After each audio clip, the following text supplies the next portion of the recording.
G'day and welcome back to the channel. Some more really good news for those of us in the hobby. This broke this week. I don't know what the date on this is. 8th of the 8th, 8th of August. So it is pretty much today. And what happened? Well, this is translated by Google Translate, but it's pretty good. It's from a German publication and it says DHL is abandoning the development of its delivery drones. Yay! Party on, Wayne. This is good news. This comes in the wake just a week after Amazon announced that their UK trial and development program was basically being wound up because they don't think there's anything in drone deliveries either. And when I talk about drone deliveries, let me clarify a little. There is a market for drone delivery. Drone delivery will happen, but it's not the drone delivery we've been promised by the media and by these companies like Amazon and DHL. You will not be getting products delivered to your doorstep by drone, by flying drone. You will not be getting pizzas. You'll be not getting cheap bits of Chinese-made tat bought on Amazon delivered to your doorstep by flying drone. There's no economics to that. That is not economic. I said this in a previous video. No way that can be sustained as a business model. And I think these companies are starting to wake up to that. There are too many limitations in the technology, and it's just not affordable to do this. To deliver a $5 product using a $20,000 drone and having one product delivery per flight, it's just not going to add up. And of course, the regulations are against them. You can't fly BV loss anyway without a whole lot of extra stuff. And although that's coming by the time it gets here, they will have realized the folly of what they're trying to do. Now, there will be drone delivery, and I'm going to get onto that in a moment. But let's just look at the business to consumer drone delivery. Amazon have canned their development program, and now DHL is abandoning the development of similar delivery drones. Little drones like this quadcopters that were going to drop packages. In fact, I think they called it a packet copter. Here we go. Packet copter was what they called their little delivery drone they were working on. And, well, they've canned it. Even they have realized, we can't really deliver on this promise. Best to look at other things. Now, I'm hoping this is the start of a domino effect. With luck, other companies that have been really well funded to produce similar drone delivery schemes will realize we're wasting our money. Or maybe the investors who have put large amounts of money into these companies will say, we're risking our money. It's no good.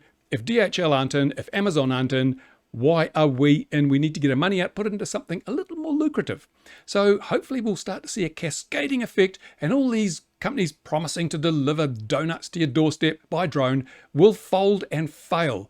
And then maybe we get a bit of our airspace back, because where is the future of drone delivery? Well, I'm going to tell you. And there's another article, including DHL, which explains it perfectly. Now, this is DHL Express launches electric cargo aircraft fleet with purchase of eViation planes. Now, DHL have got it nailed. It's not a case of taking a tiny little piece of tat, a few hundred grams of product, and delivering it to a customer's doorstep. It's never going to be economical by a flying drone. But at the moment, companies like DHL and FedEx and UPS have their own cargo aircraft that are flying from airport to airport, and they have to have pilots on board, which, a pilot is just wetware. It's just extra weight. It means you can carry fewer packages, and it's just something else to go wrong is the pilot. So making that kind of flight fully automated, turning that transport aircraft into a drone is the perfect thing to do, because those aircraft, they fly very high, they fly on airline routes away, hopefully directed away from major centers apart from landings and takeoffs. That is the future of drone delivery. It is point to point, airfield to airfield, business to business, not business to consumer, not your doorstep. Your doorstep is not the landing area or the drop area for drone delivery. It's another airport or a specially designated area. Now, good examples of this are like Zipline. In Africa, Zipline is delivering packages in remote areas, and it's flying out, dropping the packages, coming back. It's not delivering to doorsteps, it's delivering to dusty fields in the middle of nowhere. That's practical. But the real reality is that it's going to be carrying lots and lots of packages on large aircraft like this. Now, DHL are talking about electric aircraft. I think that's still a ways off. We're still nowhere near the energy density of Jet A1 when it comes to batteries. So for short routes, these might be okay. I think, again, they're a little bit ahead of themselves. But we will see jet-powered aircraft. We'll see piston-powered aircraft rigged up with autopilots, fully automated, and taking off from one airport, landing at another. It happens already with military drones, so it will happen with this. This is where drone delivery will start. Aerial drone delivery will start with these things, and these aircraft operate in the national airspace. They operate above 500 feet, and so that's not our problem. We as a hobby operate below 400 feet. I don't care. They can have as many of these delivery drones, these big airliner type delivery drones, as they like. And then they can just free up this sub 400 area for us again, for our hobby. And speaking of which, I have another video coming up shortly talking about Tyler's and Race Day Quad's submission, their legal move to try and have the remote ID final rule reversed or cancelled. I'm going to cover that in quite a bit of depth, go in and analyze what they've done and what I think. I mean, I'm not a lawyer. I can't tell you what is right and what's wrong, but I can tell you what I think.